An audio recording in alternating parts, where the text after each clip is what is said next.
I found the note 2 days after my husband died. Not in a drawer, not hidden, just sitting there, like it wanted to be found. At first, I thought it was something normal. Bills, documents, something I forgot to look through. But it wasn't. It was a single piece of paper, folded, placed right on his desk. And the moment I saw my name on it, my stomach dropped. Because it wasn't his handwriting. I knew his handwriting. After 10 years together, you just know. This was different. Messier. Sharper. Like whoever wrote it was in a hurry. I almost didn't open it. And part of me wishes I didn't. Because the second I unfolded it, everything changed. There were only 2 lines. Just 2. I didn't call anyone. Not right away. I just stood there, holding that note, trying to convince myself it didn't mean anything, that it was some kind of mistake, a prank, something left by accident. But deep down, I knew that wasn't true, because nothing about it felt accidental. And the more I looked at it, the worse it felt. The words weren't messy anymore. They were deliberate, sharp. Like whoever wrote them wanted me to understand. Not to panic, not to guess, to understand. If anything happens to him. That part stuck with me. Because something did happen to him. And suddenly, the word accident didn't feel as solid as it used to. I folded the note again, carefully, like it might fall apart if I moved too fast. Then I did something I didn't expect. I went back to the police report. I had already read it, twice, maybe 3 times. But now, I read it differently. Not as a wife trying to understand what happened, but as someone looking for what didn't make sense. It said he lost control of the car, late at night. No other vehicles involved. That was it. Simple, clean, closed. But now, I started noticing things I hadn't paid attention to before. The time, 2:17 a.m. He wasn't supposed to be out that late. He told me he'd be home early. And I remembered that. Because we had dinner plans. Plans he canceled at the last minute. Said he was tired. But he wasn't home. He was driving. At 2 in the morning. And I never questioned it.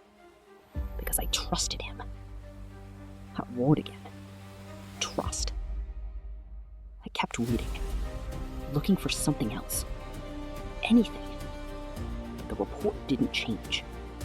What changed was how I saw it. I told myself I was overthinking. That grief does strange things. That losing someone suddenly can make your mind search for answers that aren't there. That's what I kept repeating, over and over. Like if I said it enough times, it would become true. But the feeling didn't go away. It stayed. Quiet. Heavy. Like something sitting in the back of my mind, waiting. So I started walking through the house, slowly, not looking for anything specific, just looking. Because the note, it didn't just raise questions. It changed how everything felt. The living room, the kitchen, the hallway, places I knew, places that used to feel safe now felt different. Like something had shifted when I wasn't paying attention. I went back to his office, the desk where I found the note. I looked at it again. Everything seemed normal, too normal. And that's what bothered me. Because if someone had been here, really been here, there should have been something else, something out of place, a sign. I checked the drawers, one by one. Nothing. I checked the shelves, the floor, even the trash. Still nothing. And for a second, I almost convinced myself that I imagined it, that the note didn't mean what I thought it did. Until I saw the window. It was slightly open. Not enough to notice at first. I didn't sit down. I didn't try to relax, because something inside me wouldn't let me. That feeling, it kept growing. Like the house itself was trying to tell me something. So instead of ignoring it, I decided to check. Not the obvious things. Not doors, not windows. I already did that. I went for something else. The security system. We had cameras. Nothing extreme, just a few. Front door, backyard, and one inside facing the hallway. We installed them years ago, and honestly, I barely ever used them. But now, they felt like the only thing that might give me answers. I grabbed my phone, opened the app. My hands were steady. Too steady. Like my body had switched into something else entirely. I scrolled back to the night he died. Paused. Then pressed play. At first, nothing. Just an empty hallway. Dark, quiet. Time passed on the screen. Minutes. Hours. Then, movement. The front door. I leaned closer. It opened. Slowly. And he walked in. My husband. Alive. Normal. That alone made my chest tighten.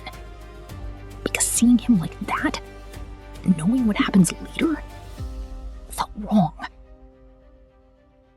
I watched the footage again and again. Not because I didn't understand it, but because I felt like I was missing something. There was a detail. Something small.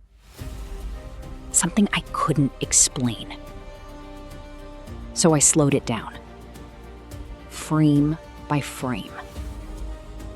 That moment when he stopped in the hallway. I paused it. Zoomed in. At first, nothing. Just him. Standing there. But then, I saw it. Behind him. Near the edge of the frame. Movement. Barely visible. So subtle, I almost missed it. I rewound. Played it again. And there it was. A shadow. I didn't move right away. I stayed there, crouched on the floor, staring at that mark. Because the moment I touched it, something shifted again. This wasn't just something that had happened. It felt recent, too recent. And that thought, it didn't leave. It got louder. What if they hadn't just been here? What if they still were? I stood up slowly. Not suddenly. Not in panic. Slow. controlled. Because something inside me said, if I rushed, I'd miss something. I looked around the hallway again. The same walls, the same space. But now, it felt different. Not empty. Observed. Like I wasn't alone. I told myself it was paranoia, that I was letting everything get to me. But even as I thought that, I didn't believe it. Because my body already knew. That instinct, that quiet voice in your head, it doesn't come from nowhere. So I started checking again, but differently this time. Not for obvious things, for things that didn't belong. I moved slowly through the house, listening. Every sound felt louder. The floor, the air, even my own breathing. I stopped near the living room, and that's when I heard it. A sound. Soft. Barely there. Like something shifted. Not outside, inside. I froze. Completely still. Listening. Waiting. Nothing. Just silence again. But it wasn't the same silence.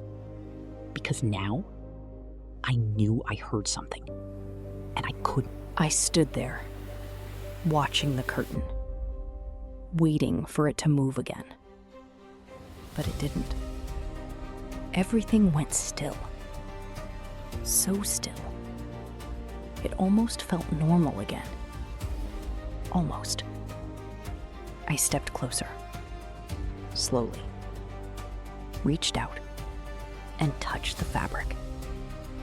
Cold. Still. Nothing behind it. I pulled it back.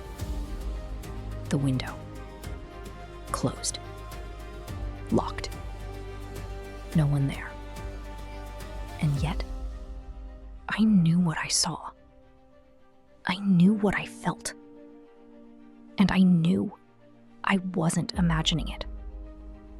I let the curtain fall back. Took a step back. Trying to think.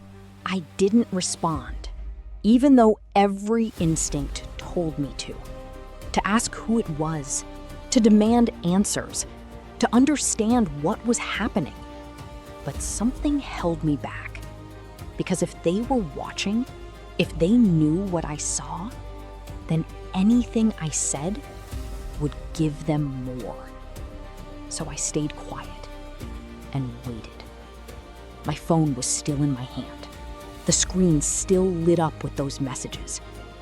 You saw it. Don't call anyone. Short, direct, controlled. Like everything else about this situation. I looked at the number. No name, no history, nothing. And yet, it felt familiar. Not the number itself, but the way it was written. The tone. It reminded me of something. Something I couldn't place at first. Until I thought about the note. The handwriting. Sharp. Intentional. Not rushed anymore. Deliberate. And suddenly, it clicked. This wasn't random. This wasn't panic. Whoever was behind this, they were careful. Planned.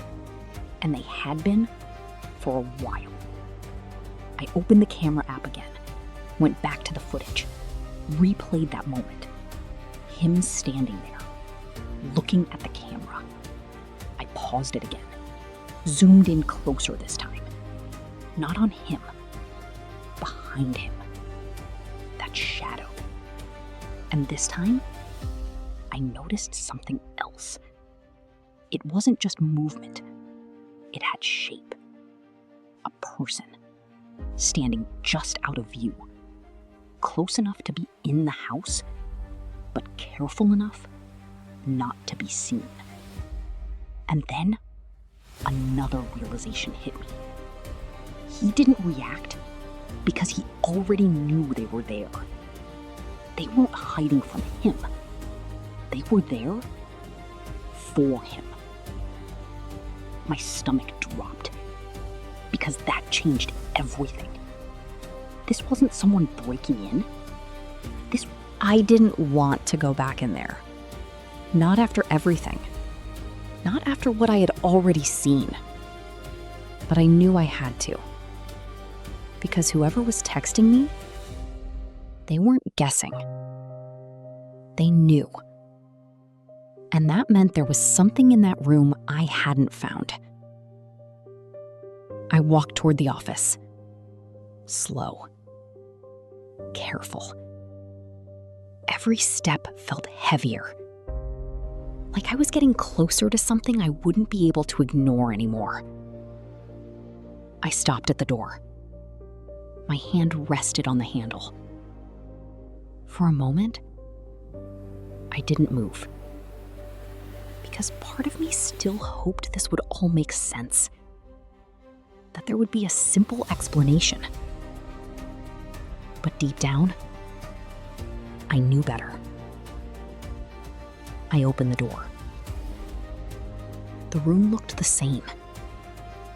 The desk, the chair, everything exactly how I left it. Too perfect. I walked over slowly, sat down, looked at the surface again. Nothing. Then I remembered what the message said. Check his desk. Not around it, not near it. The desk itself. I leaned forward, ran my hand underneath it. At first, just smooth wood. Then, something different. A small edge. Hidden. My fingers found it. Pressed. A quiet click. And then, a panel shifted open. I froze. Because I didn't even know this existed. Inside, there was a small compartment. And inside that, a phone. Not moving, not thinking, just existing in that moment. Because everything had changed. Not just my life, not just what I knew, but what I understood. Some truths don't give you closure. They don't give you answers. They just open something. And once it's open, you can't close it again. I don't know who was behind it. I don't know why they chose me. And maybe I never will. But I know one thing. Whatever this was, it's not over. And next time, I won't be the one who's unprepared.